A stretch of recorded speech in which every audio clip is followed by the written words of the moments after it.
My name's Tim, I'm an alcoholic.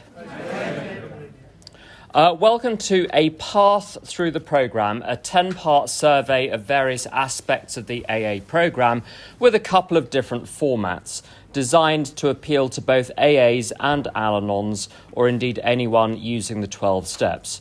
We're ordinary members of the fellowship and we don't speak for AA or Al-Anon. We hope you find our experience helpful.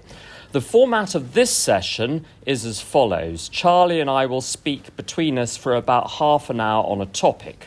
As we're speaking, you are encouraged to write any questions you have on slips of paper. Paper and pens will be distributed.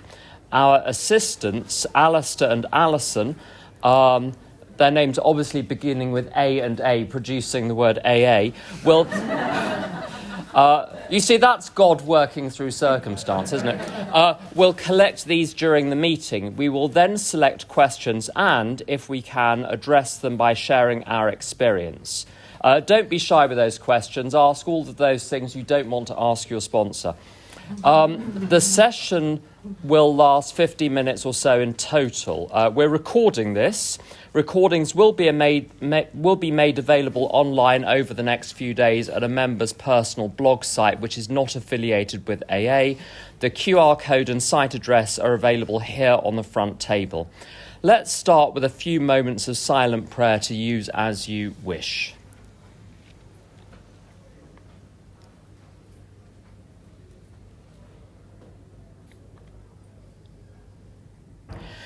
This session's topic is Step 1 in AA and Al-Anon, waving the white flag. And Charlie is going to kick us off. Hello, I'm Charlie, I'm an alcoholic and I'm also a member of Al-Anon. Also a compulsive eater, so if anyone wants to talk to me about food, I'm really happy to after the meeting. Waving the white flag, it really made me smile as a topic. It feels like quite dramatic and, dare I say it, a bit camp to like do this big dramatic surrender, and I can be like that sometimes, kind of like tell everybody, alert the media, I've set a boundary, or I'm letting go of something, or I've surrendered an idea. My sponsors taught me that it's as simple and as complicated as letting go of thoughts, letting go of old ideas that are really not serving me and certainly not anyone else around me. I've been sober in AA for just over 10 years, and I've been regularly coming to Al-Anon meetings and attempting to work some sort of programme there for just over about 2.5 years. So I feel like a baby newcomer in Al-Anon. So there was about a 7.5 year sort of bit of time where I dipped my toe in and out of Al-Anon. I've sort of joked for years that all roads lead to Al-Anon, and I sort of think that is true. But I'd go to a couple of meetings oddly drawn to the fellowship and not really sure what was going on, not really sure who had recovery in that fellowship, not sure what step 1 was, to be honest, in Al-Anon. Felt very confused and also frustrated by the slowness of it. And the gentleness. I was sort of used to like a brute force, like get a sponsor, go through the steps as quickly as possible, get sober, help others. And Al-Anon seems to be a sort of slow drip feeding of it's like a defrosting for me, I'm realising. About 2.5 years ago, my dad was dying of alcoholism, and the doctor said, "You are dying of alcoholism," which somewhat lifted the denial that went on in my family. There was still quite a lot of incredible mental gymnastics, ways of excusing what was happening, but a doctor had actually said that sentence. So finally we were face to face with it all, and I felt exhausted all the time and furious with everybody, and no amount of step 10s were really shifting it. And I got so brittle that it was like, if your dad is also not dying of alcoholism, don't talk to me, don't even look at me, I don't want to hear anything you've got to say, because how could you possibly help? And then what I call a God job happened. I was in an AA meeting online and somebody shared really beautifully about trusting God, and then they mentioned very casually that they also attend Al-Anon, and I DM'd them in the message chat thing and was like, what meetings do you go to? And they sent me a list, and I started attending those. And I think I had that gift of desperation to finally be open. And it was the first surrender of like, I don't know how to be emotionally sober in a situation. I don't know how to stay well. I don't know how to let go and trust God. And what I heard, the first thing I heard was the 3 C's, that we didn't cause it, we can't cure it, and we can't control it. And I knew that logically, like, I'm an alcoholic, so I knew my dad's alcoholism wasn't his choice. I knew that he wasn't choosing to drink himself to death, and that it wasn't a personal attack on me. Like, he just had a disease and was powerless over it in the same way that I am. I knew that logically, but I couldn't shift the idea that if I was more lovable, he would get sober, which is like incredibly self-centered when you think about it. And so learning about the 3 C's, at first they were not comforting. It was really scary. It was really terrifying to work step 1 in Al-Anon and recognise true powerlessness over somebody that I loved. And I think sometimes it feels safer to blame myself for things. When no one's to blame, I sort of will have this odd pattern of blaming myself rather than admitting complete powerlessness, which is this awful kind of self-harm that serves nobody, particularly not me. So yeah, like fully surrendering to the idea of these 3 C's was terrifying until I remembered God, right? Until I remembered there's a loving higher power that I can surrender, like in this case, my dad over to the care to. My dad was a really good man who had a disease, and death for him was a release at the end. I'm now a dad. I'm a young parent. I've got a newborn at home, and I'm having this experience at the moment of realising how similar I am to my dad. Like putting out washing, and I'll get flashes of him, and that feels like a beautiful gift of recovery, that I'm no longer furious with him. And that's all the result of doing step 4, particularly in this programme.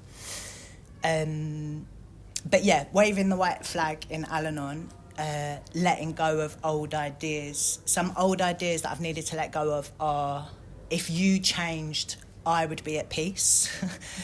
That I'm capable of changing you. That I know what's best for anyone, ever. That hypervigilance is a superpower. That your behaviour is like a public comment of my worth. That this time it will be different. That I'm the special one that can change you. Because that pattern of, if I was more lovable, you'd get sober, obviously has repeated in all of my romantic relationships, all of my friendships, all of my work situations. Like, it just, I mean, it's fascinating where it appears. It's kind of everywhere. Yeah, the main thing that I'm learning in Al-Anon is about responsibility.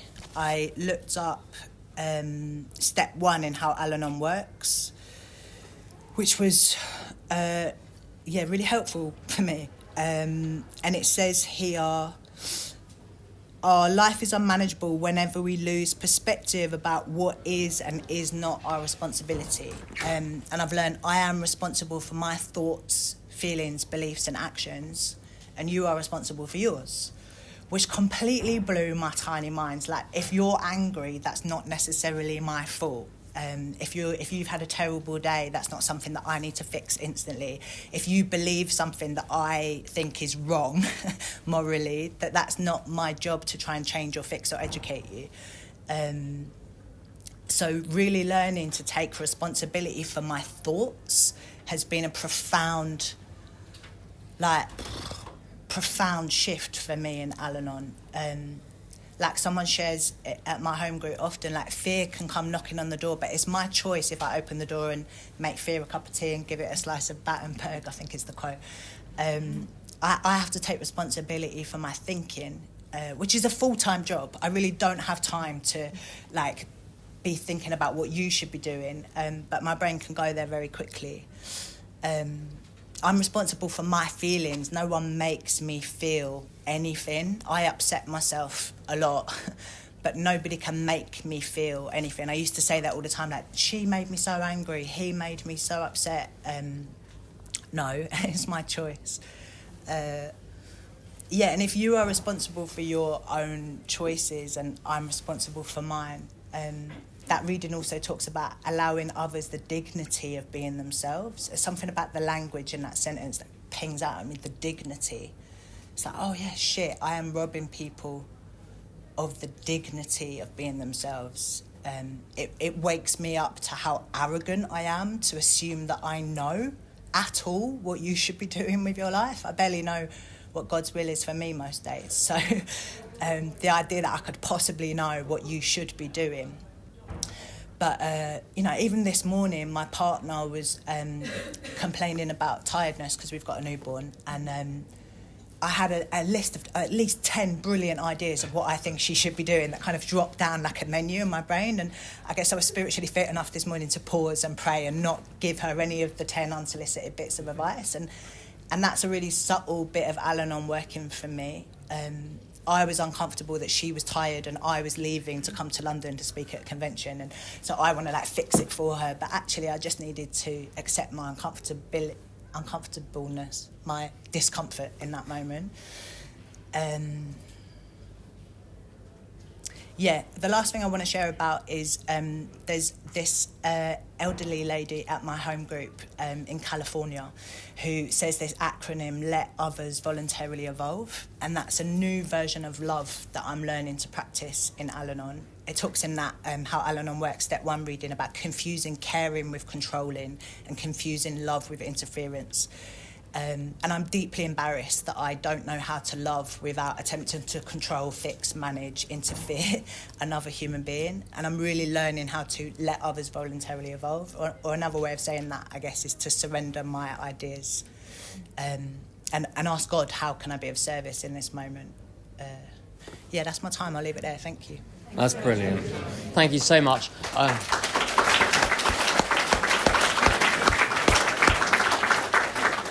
Apparently we're clapping today. If our little assistant elves could start circulating with pens and paper for you to ask provocative and difficult questions, that would be great. So my name is Tim, I'm an alcoholic. I've been sober since the 24th of July 1993. My first Al-Anon meeting was in September 1995. My Al-Anon journey has been a lot patchier than my AA one. What I discovered, I joined AA a while before I had my last drink. And what I discovered is when I didn't do AA properly, I drank and got involved in traffic accidents and really bad things happened. When I didn't give myself properly to Al-Anon, not a lot happened dramatically. I just went slowly mad thinking it was the alcoholic's fault. It's a slightly different process. So the process of surrendering in Al-Anon has been fundamentally different for me than the process of surrendering in AA. My first surrender was not in AA. My first surrender was to alcohol. I remember thinking very clearly when I was 17 or so, by which point I was drinking large quantities daily. I remember thinking, this drinking that I'm doing is really messing up other activities. I was, to be specific, I was a musician, and on Saturday mornings I was having lessons, and the aim was for me to end up making a life of that particular pursuit. And I remember on the Saturday morning thinking, I can't do this when I've been drunk the night before. My body isn't working properly. My brain isn't working properly. My body is not following my brain's commands. I'm still partially drunk. I'm not even hungover. I'm still partially drunk. I can't do this. Oh, well, I thought, I guess I'll just have to let this go. I surrendered to alcohol. And whatever it asked me to do, I thought to myself, well, it's sad, it's regrettable, it's unfortunate, but really, there's no contest. And as alcohol stripped things away from me one by one, I remember thinking, at a point in my life where my circumstances had become particularly lamentable, I thought to myself, if all I have is a bottle of wine and a curb to sit on, I'm all right. You see, I mean, how's that for living a day at a time, looking on the positive side of things? This notion in AA that I don't know how to surrender to something, of course I know how to surrender to something. I surrendered to alcohol and some other behaviours as well. This is, as it were, the step one session. So I'm going to talk about some technical things with step one. Step one looks very straightforward on page 59 of the big book. We admitted we were powerless over alcohol, that our lives had become unmanageable. But behind that is a number of ideas. And the first one is this notion of the physical craving, this idea that the reason I continue drinking vast quantities, even when I'm hating it, I remember a time when I was trapped somewhere in one of the shires, a long way from human beings. I was just in a building, and there was a bottle of whiskey. It was the only thing to drink, and I hated whiskey. And I had to finish the bottle because I needed the chemical inside me. And I had a bar of chocolate, and I had to divide up the chocolate and eat the piece of chocolate after each slug of whiskey so that I could take away the taste and stand what I was doing. I wasn't doing this because I was enjoying it. Okay, so most of my drinking I enjoyed it, but it was those times that I didn't that proved to me there was something else going on. And so the first surrender in step one is the recognition that I drink huge quantities, not for a reason in the sense of I'm reasoning this through and concluding that another drink is a good idea, but because of a cause. The cause is something deep within me that impels me to have another drink. So there is no way I'm ever going to be able to exert force of reason or common sense to keep a lid on it. And that was a horrible thing, to recognise that my two options in life were to drink buckets and take the consequences, or drink nothing at all, which was untenable. So I surrendered to drinking buckets and taking the consequences, until such point, a few years into my drinking, that when I was drunk I wanted to be sober, and when I was sober I wanted to be drunk. And you see, someone asked a question at a meeting the other day about, how can you induce surrender? How can you bring about surrender? How can you make yourself surrender? When I look at my story over the last 30-odd years, I could tell it in a way that makes it seem as though I am making a series of surrender decisions. When I look at my story from the outside, it looks rather different. The way it looks to me today is that something was trying to get my attention. As C.S. Lewis says, the idea that I am looking for God is like saying the mouse is looking for the cat. The cat was after me the whole time.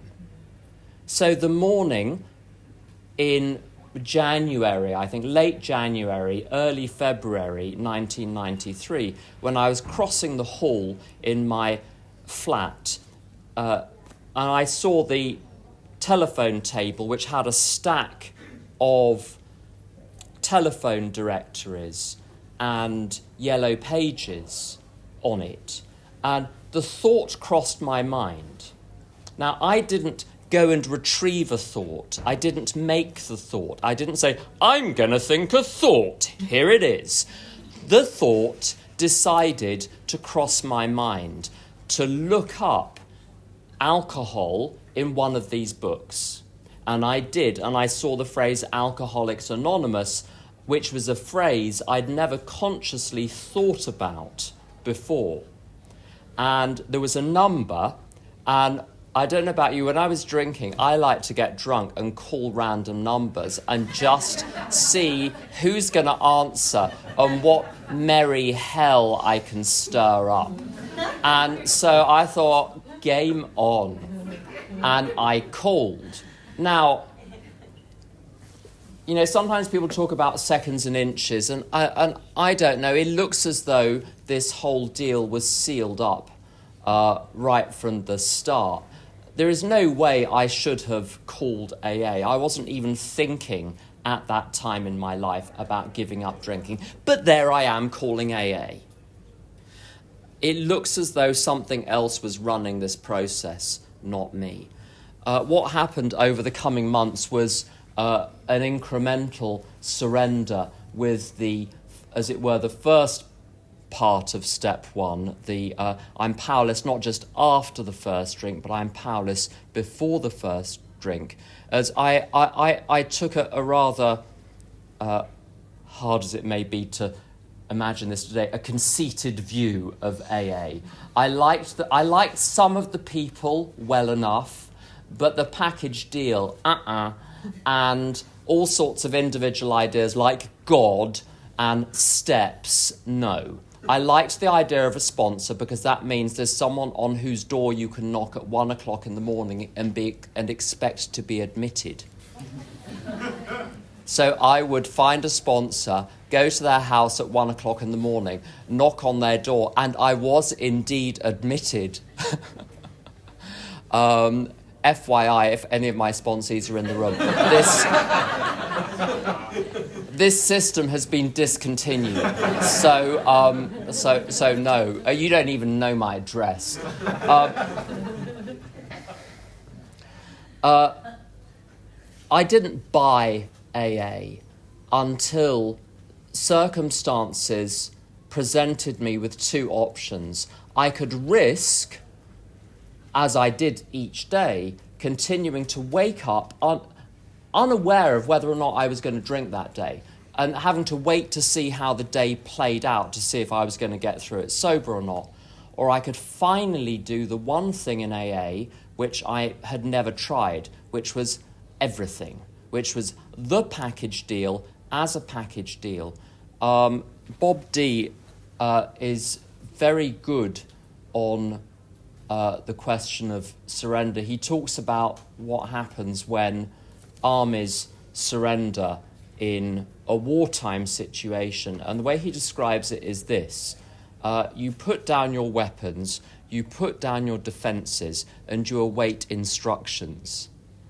And my attitude towards sponsorship completely changed at this point.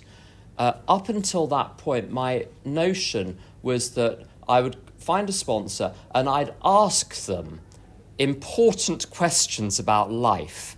And then I'd listen to their answers and their suggestions. And if I approved of those answers and suggestions, I would implement them. But everything that they said was put past the committee to see if it passed muster. If it passed muster, then I would convert the advice into action. So I looked at times like a very, very good sponsee, good boy, doing exactly as I was told. I wasn't doing what other people told me to do. They offered me something, and then I told myself to do it. Now that's very different, because the danger there is that when something comes down the tubes you object to, you say, I'm not going to do that, and suddenly you're no longer the good sponsee. Nothing has actually changed. Throughout that period, I was sponsoring myself because I was the one that had the final authority and decision-making right in my life to work out how to structure my day, how to structure my life, all of that. What surrender meant to me in AA was literally doing whatever my sponsor suggested, whether or not I agreed with it. In fact, I stopped asking myself, do I think this is a good idea? So I stopped looking at the substance and started to look at the authority of the person who was giving the suggestions. Now, the authority was not because there was any hierarchy. It's not because this person was better, but they had been at it longer. It wasn't a vertical relationship with them being above me. It was a horizontal relationship with them being further ahead than me, but on the same level. And the point about that is you can argue on a substantive point, but what I couldn't argue about was that Doug, who was sitting in my home group on the Monday, well, I had a gazillion home groups, my Monday home group, he was the only one in the room who appeared to be happy. It was I loved the group because everyone was as miserable as I was, so I felt entirely at home. It felt like being in the 1940s because to me, everyone in the room looked grey, their faces looked grey, their words looked grey, the Serenity Prayer looked grey, just awful. But he was sitting there like this weird burst of colour, and people reacted badly to him, I have to say. His happiness put their noses out of joint. But what I couldn't argue about was that he was having a better day than me. So I thought, he said, if you want what we have, you do what we do. So monkey see, monkey do. If you do what we did, you'll get the same result. And I started to get the same result so quickly. This surrender, this attitude of drop the weapons, drop the defences, follow instructions was now cemented in place sufficiently for me to be able to proceed without any further resistance. Up until that point, the handbrake had been on. And you can force a car along the road, just about certain cars. You can force them along the road with the handbrake on, but it makes a horrible noise and you go only very slowly. The handbrake was off and I started to motor. And other people around me were relapsing, but I stopped relapsing. On the Al-Anon front, what is amazing to me, my denial when it comes to addiction with substances and behaviours beggars belief, but it pulls into insignificance when I look at my denial in relation to Al-Anon stuff. So having been exposed to Al-Anon and going to meetings and listening to tapes and reading the literature, one of my first AA sponsors got me straight onto reading Al-Anon literature, Courage to Change it was, on a daily basis. With all that knowledge, my ability to go straight into an Al-Anon slip without having any idea that I'm doing it is, it frightens me. It frightens me as much as my alcoholism frightens me.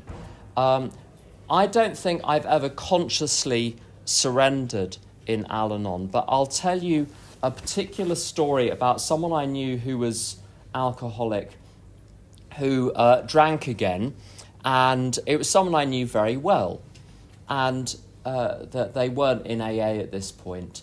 And we were talking on a daily basis, and so many times I thought, we're really getting somewhere. We're really making progress as I was helping him unpick his thinking. And our conversations, well, I know they're very intense conversations, but I know that ultimately they're going to do some good, and they're cementing our friendship even though... And it was a pile of rationalisation. I almost used a very bad word there. It was a pile of steaming rationalisation. At one point, I thought, I'm going to try something different today. I'm just going to listen, and I'm not going to try and adjust one thing this person is saying. And I didn't even do the sarcastic, well, maybe you're right, or why don't you see how that works out for you? You know, with none of those little fake detachment things. It was a genuine detachment because I was so sick of trying to explain and persuade and convince. I just let the person be. And we had a good number of months of continuing to be in very regular contact, and then the person died, and that was the end of it. In one sense, in a metaphysical sense, that's a different conversation. But as far as this plane is concerned, that relationship was now over. But when that relationship ended through his death, I had no guilt or regret or remorse because I hadn't been nagging up until the last moment. I can't imagine how I would feel now if the last thing I'd done had been to remind him of some important obligation towards himself. But as I say, the curious thing to me is that I didn't actively surrender here. I discovered myself letting go. I can't bring about a surrender. What I can do is take actions which place me in a situation where surrender happens in its own time. So this image of the two shoes dropping, the first one you get to kick off, the second one you have to just wait for the second shoe to drop. I think that's something like that. And this God being in charge business, this friend of mine who was drinking, a few months before he started drinking again, one evening I was at work in the office. I was the last person there. It was very quiet. And at that point, I was going to 1 or 2 Al-Anon meetings a week. But I thought, you know what? I'm going to go to an extra Al-Anon meeting. Just today, just one. And I went to it, 7 p.m. UK time, 12 p.m. Mountain time. And I loved it. It was great. I thought, I know, I'm going to come back tomorrow. And I went to that meeting 5 days a week for several months. And then my friend revealed that he was drinking again. And it is as though my higher power knew what was coming down the tubes and induced me to start going to Al-Anon meetings so that when the news hit, I didn't misbehave. And I didn't misbehave. So what I'm talking about, our conversations were not angry. They were spirited, but they weren't angry. But I didn't misbehave in that relationship. So it looks like God was in charge the whole time.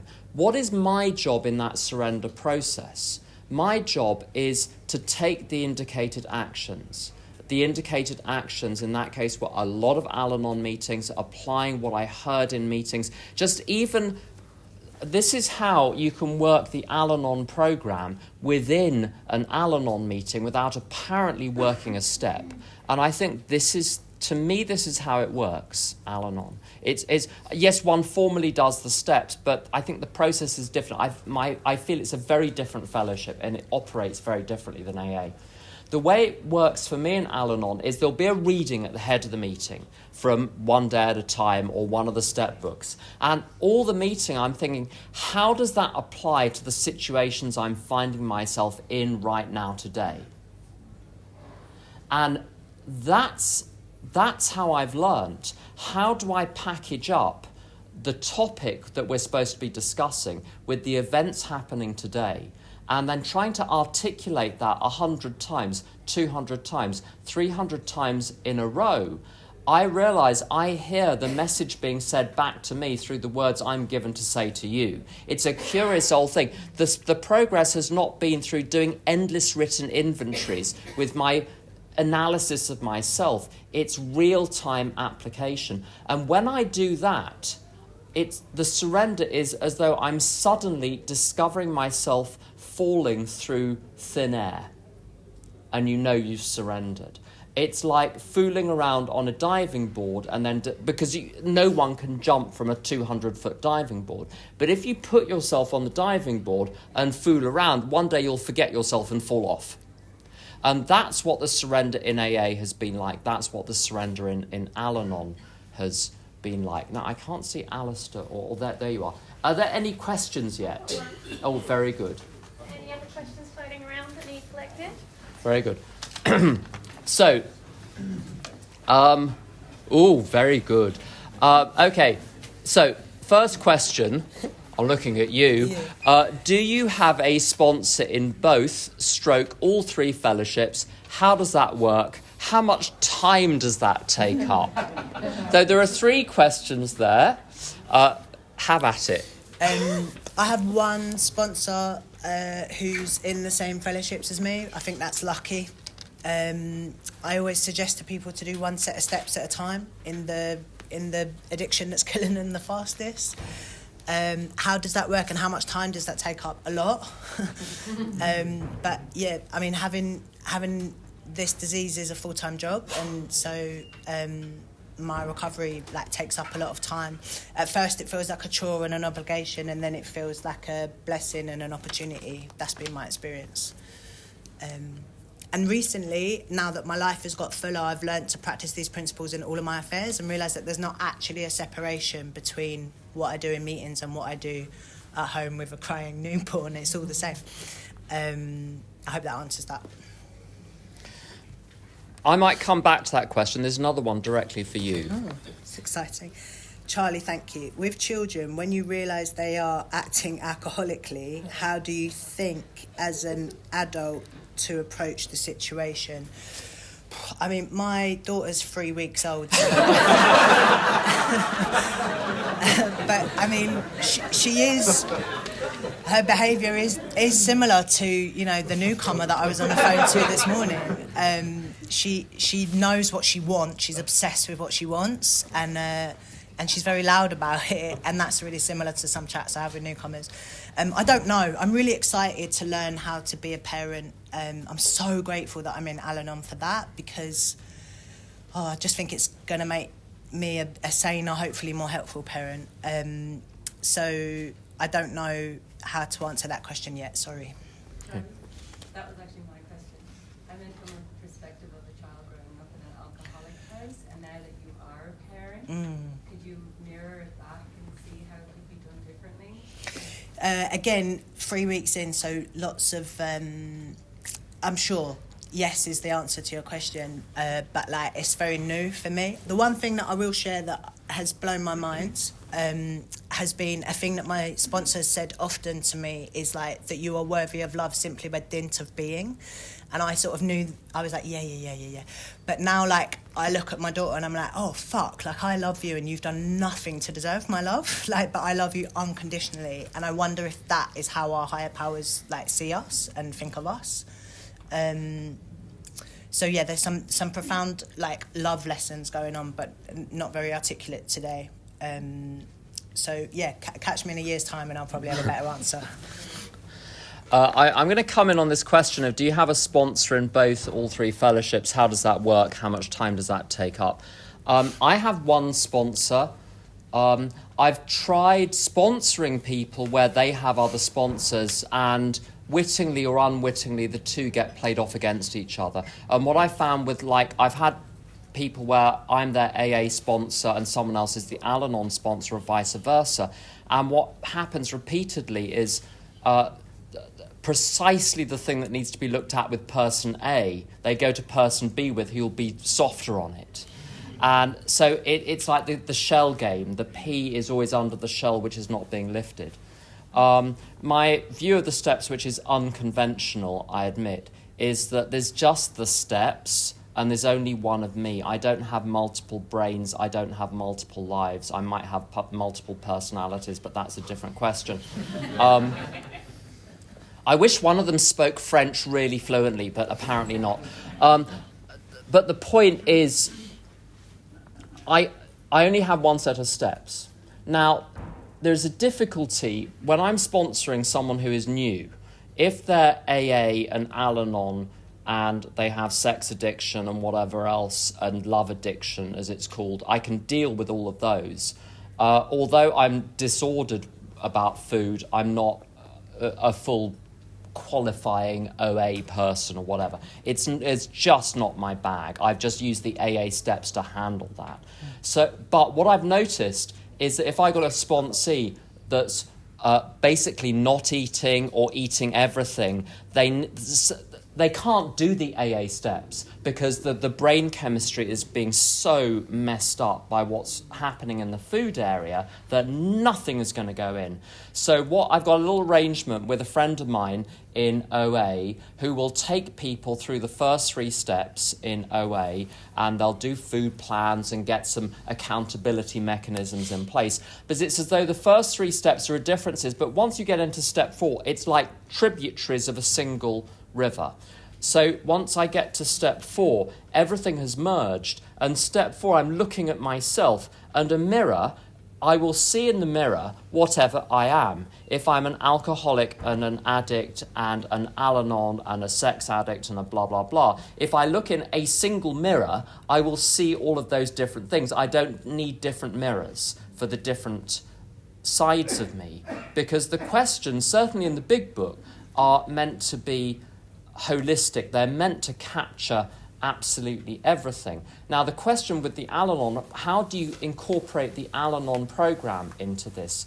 In my case, I haven't found the Al-Anon literature very helpful when it comes to technical method for doing a step 4, but there are a gazillion perfect corrective measures for every imaginable situation if you read enough literature.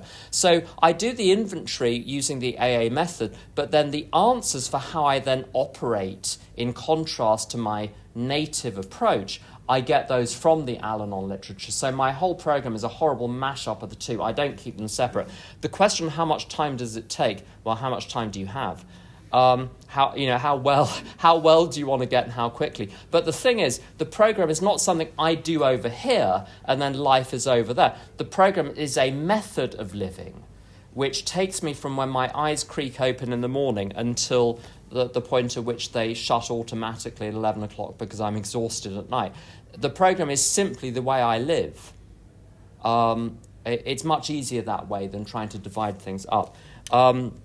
Now, this one is written in huge, large capitals, which are slightly alarming.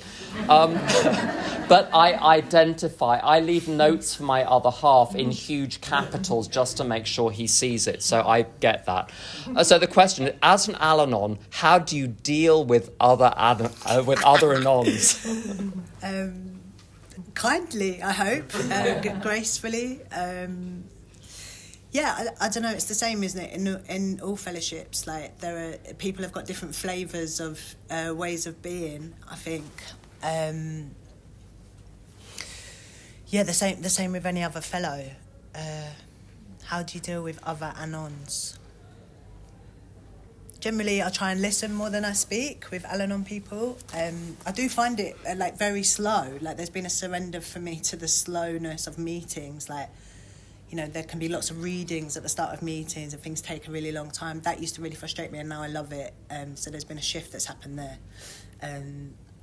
Generally I ask God to speak through me before fellowship, before I answer the phone, and before meetings. That seems to help.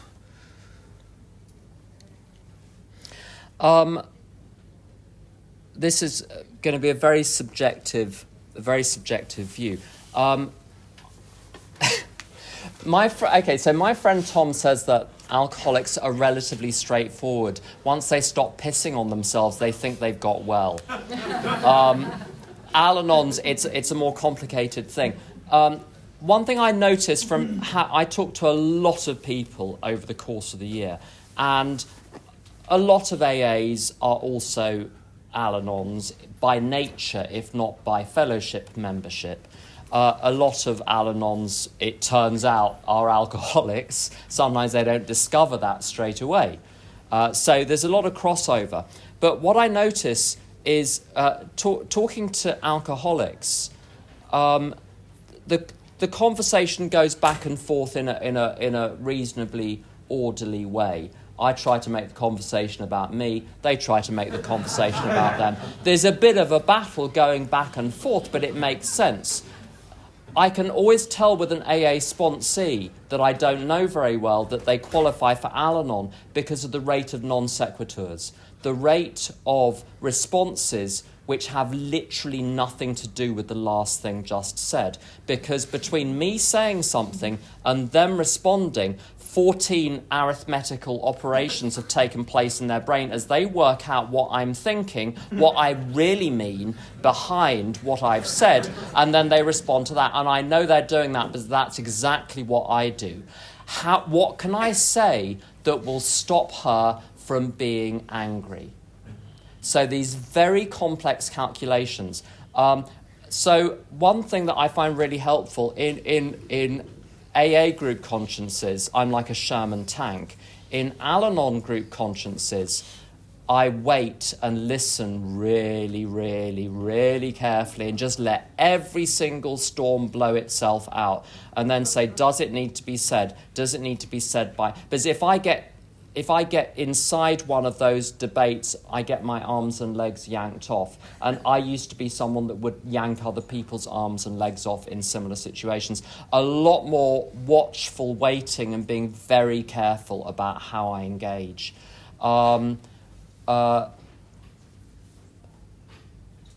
I love sponsoring Al-Anons because there's just a lot more going on. It's just so much more interesting. That's a compliment if you can take it as that. What is an Al-Anon slip?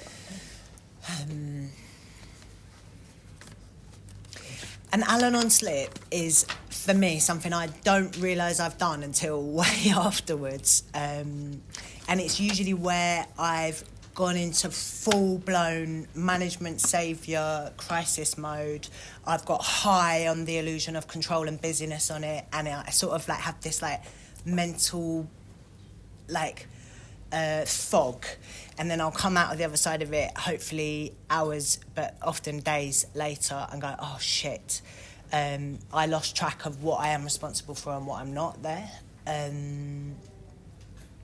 I definitely had one the day my daughter was born. There was like a sort of 3-day labour. It was all a bit dramatic. There was a moment where we were in the ER, and I think I was high for days. And it felt deeply uncomfortable, and I needed a lot of God, and I cried on the phone to my sponsor, which I really rarely do. And she told me to sleep, which was not the response I was expecting. So, yeah, an Al-Anon slip, like a fog, and then very uncomfortable afterwards. Generally where I've taken responsibility for something. Also, this, like, compulsion. I can feel it's like a phenomenon of craving. I'll just send one more inspirational quote. I'll just send one more text message. I'll just say one more thing. And I'll just. And once I start, I just really struggle to stop. I think that describes it for me. There's a Sondheim song which I think describes an Al-Anon slip.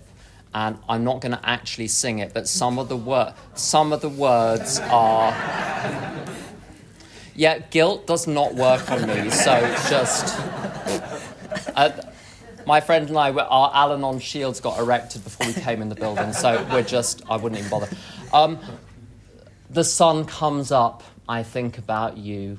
The coffee cup, I think about you. All afternoon, the thought of you stays bright. Sleepless nights to think about you. Whenever I'm thinking about the person and they're not in the room, then I'm having a slip. If I'm thinking about the person and they're in the room, I'm having an Al-Anon slip. Why am I thinking about them? How did I pick them? What's going on? What am I avoiding? So, next question. I think they got a little committee to write this one. I have been in AA some years and looking to learn more about Al-Anon. I don't have a sponsor at present. Is this frowned upon? Is it frowned upon? Not by me. I mean, I have no opinion. I was told that if somebody's drinking or sobriety is bothering you, then you're very welcome at an Al-Anon meeting. And to try at least 6 meetings before you make a decision. I would recommend getting a copy of Courage to Change or One Day at a Time in Al-Anon and starting to read that daily. I've done that consistently now for the last sort of nearly 3 years, and it's really, really helpful. So, yeah, keep coming to meetings, start reading the literature, and it will become apparent if you need to work the steps in Al-Anon, I think. And I'm just going to read a couple of others because I think they cover the same territory. Am I correct in recalling that if you are an alcoholic, that you automatically qualify for Al-Anon as you have an alcoholic to care for? And someone's saying, both my parents are full of fear, resentment, selfishness and dishonesty, but neither have the physical allergy to alcohol. They rarely drink. I exhibit controlling, rescuing, saviour, criticism, etc., nagging. I love the fact it was etc., and then they remembered the nagging. So, shit, I better put nagging down as well. Nagging. Do I qualify for Al-Anon? I mean, yeah, there's... In my experience, most people come to Al-Anon talking about their qualifier. So they'll talk about their husband or their wife or their father or their child or... and then soon becomes apparent that, like, I am my own qualifier. Like, I am an Al-Anon and was, whether my dad drank or not. His alcoholism just sort of propelled me in finally, but I had a seat waiting for me a long time. If you're a member of AA, then yes, you probably qualify for Al-Anon. It would probably be helpful because you're surrounded by alcoholics all the time. And if, like me, you have opinions on other people's recovery and how fast they are or are not working the steps, and you've got fellows and friends who you struggle to know what to say when they're complaining about something, and then, yeah, Al-Anon's probably helpful. The thing about the family, the parents, I'd love to know what your answer is to that. But it feels like you're identifying your behaviour there, which is great, because in Al-Anon we keep the focus on us. So shake your family tree and I'm sure some alcoholics will fall out and you probably qualify. But yeah, keeping the focus on me is really where I've started recovering in Al-Anon. Yeah, so I there are lots of alcoholics in my family, but there are very few alcoholics or addicts I was actually exposed to. What I was exposed to growing up was the untreated Al-Anons. So I was like a freeze-dried Al-Anon. So when you gave me an actual alcoholic to deal with, I was already pre-programmed. It was like Neo in the Matrix films where there's, the bolt goes in the back of his head and he can now do jujitsu. I knew exactly how to handle an alcoholic from an untreated Al-Anon point of view with apparently no training. The training was growing up with an untreated Al-Anon. So it's as though, it's a terrible thing to say, I think we Al-Anons are the carriers and maybe the alcoholic is the reaction to the Al-Anon, who knows. But one doesn't have to know who the alcoholic is. If it's got a beak and it quacks, then it's probably a duck. If you go to Al-Anon and you read the literature and you're like, oh my God, that's me, then you belong. With the frowning thing, there's just lots of frowning in Al-Anon, but it's not about you. That people, when I'm frowning, that's me, that's my internal shit. It's got nothing to do with you. So if they frown on it, let them. It shouldn't matter. Yeah. There's no them, there's no panel of people who are quietly deciding what is happening and then organising a group frown on the person for not having a spot. They're thinking about themselves mostly. I know, because when I'm in an Al-Anon meeting, I'm mostly thinking about myself. So it's fine. With Al-Anon, there is this notion of the qualifier, but I went to a great meeting in California a while ago where instead of saying my qualifier, my alcoholic, my motivator, they said my person, which is really great because it rehumanized the person who had been reduced to being one quality of their behaviour. And Al-Anon, no one actually asks, well, who's your qualifier then? I've never been asked that. And with a bit of luck, once you've been in Al-Anon for a while, you'll probably find an alcoholic somewhere, and then you can parade them as being, I now have a real qualifier. Hooray! I've got a live one.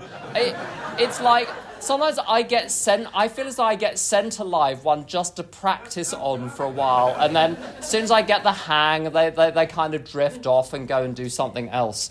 So with AA, sometimes the AA Tradition 3 police stand at the door, checking, but do you have a desire? With Al-Anon, just come and know what, and you can just do what you want. It's very, very... If you've seen an alcoholic on the bus, you're fine. Just, if you've been affected by one... It's all right. Just come. And it's in the Al-Anon literature. It literally says there are people who don't know who the alcoholic is in their family, but they so identify with all the behaviour, they're welcomed. So you don't need to worry about it. Just come. If it helps, do it. If it doesn't help, don't do it. Good. So that's all the time we have for this session.